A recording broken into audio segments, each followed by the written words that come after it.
పూర్తి వివరాలకు చదవండి రేపటి అక్షర శిల్పం దినపత్రికలో.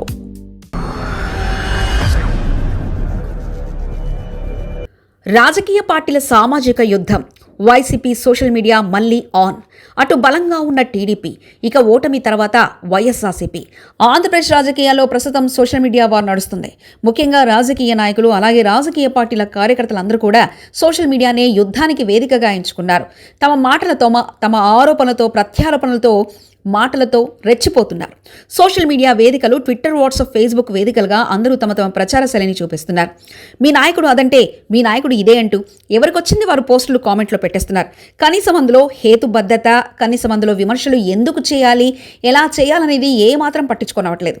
సోషల్ మీడియాలో నటిస్తున్న ప్రస్తుత రోజుల్లో ఇది ఎంతవరకు వెళ్తుంది అనేది చర్చనీయాంశం. ఏ పార్టీకైనా సోషల్ మీడియా వింగ్ బలంగా ఉంటేనే నేడు జనంలోకి సులువుగా వెళ్తుంది. అది నిజాలైనా అబద్ధాలైనా సులువుగా జనాలకు చేరవేస్తుంది. సామాజిక మాధ్యమాల రోజులు కాబట్టి ఈ రోజుల్లో సోషల్ మీడియా ఎంత బలంగా ఉంటే అంత పార్టీకి ప్లస్ అవుతుంది. ప్రధాన మీడియా కొంత ప్రజలను చైతన్యవంతుల్ని చేస్తున్నప్పటికీ అదే సమయంలో సోషల్ మీడియాలో చైతన్యం తేవడానికి, తప్పుదోవ పట్టించడానికి కూడా కారణమవుతుంది.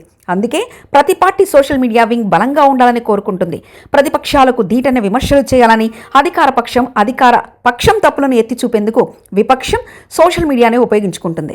నిన్న మొన్నటి వరకు Telugu Desam party social media wing బలంగా ఉండేది. అధికారంలోకి వచ్చిన తర్వాత ఆ పార్టీ కార్యకర్తలు సోషల్ మీడియా ద్వారానే నిలదీస్తున్నారు.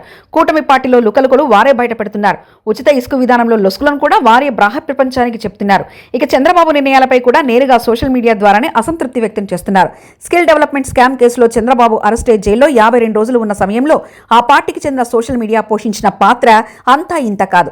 దానివల్లనే ప్రపంచవ్యాప్తంగా 60 దేశాల్లో చంద్రబాబు అరెస్టుకు నిరసనగా తెలుగు ప్రజలు ఆందోళనకు దిగారడంలో అతిశయోక్తి లేదు. ఇక 2024 ఎన్నికల్లో ఓటమి తర్వాత వైసీపీ సోషల్ మీడియా డల్ అయింది. అయితే మళ్లీ యాక్టివ్గా కనిపిస్తుంది. వైసీపీ సామాజిక మాధ్యమాల ద్వారానే తమ అభిప్రాయాలను ప్రజలకు తెలియజెప్తుంది. లైలా మూవీ ప్రమోషన్స్లో భాగంగా సినీ నటుడు పృథ్వీరాజ్ చేసిన కామెంట్స్ ఆ పార్టీ సోషల్ మీడియా వింగ్ దెబ్బలకు కలెక్షన్సే పడిపోయాయని చెప్పక తప్పదు. హ్యాష్ట్యాగ్ ద్వారా వేలాది మంది స్పందించి బాయ్కాట్ లైలా అంటూ నిర్ణయించారు. ఇక మాజీ ఎమ్మెల్యే వల్లభనేని వంశీ అరెస్టు తర్వాత కూడా వైసీపీ సోషల్ మీడియా వింగ్ కూడా అక్రమ అరెస్టులంటూ పెద్ద ఎత్తున క్యాంపెయిన్ ప్రారంభించింది. మొత్తం మీద నేతలు యాక్టివ్గా లేకపోయినా సోషల్ మీడియా మళ్లీ రైజ్ కావడంతో వైసీపీకి కొంత ఊపిరి వచ్చినట్లయింది. ప్రస్తుతం ఏపీలో టీడీపీ, వైసీపీ మధ్య సోషల్ మీడియా వార్ మొదలైంది. మరిన్ని కథనాల కోసం సబ్స్క్రైబ్ చేసుకోండి మీ అక్షర శిల్పం.